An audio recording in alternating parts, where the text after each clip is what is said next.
Welcome, in front of me I have ASUS Zenfone 8 and today we are going to make the fingerprint sensor test.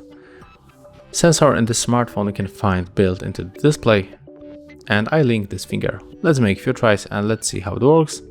And it will be also a very good example because here we put on the smartphone tempered glass. So let's check the sensitivity of the scanner.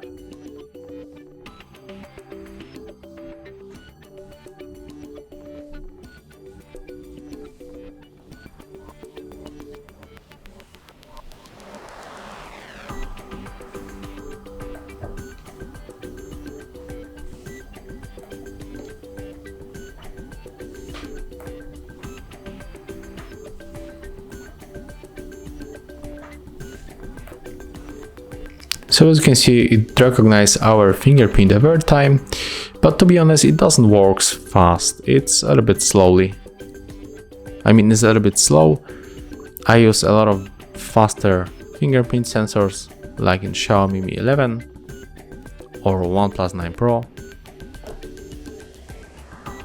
So the good point that it works every time, but it doesn't. It's not fast. And basically that's all. So if you find this video helpful, remember to have like, comment and of course subscribe to our channel.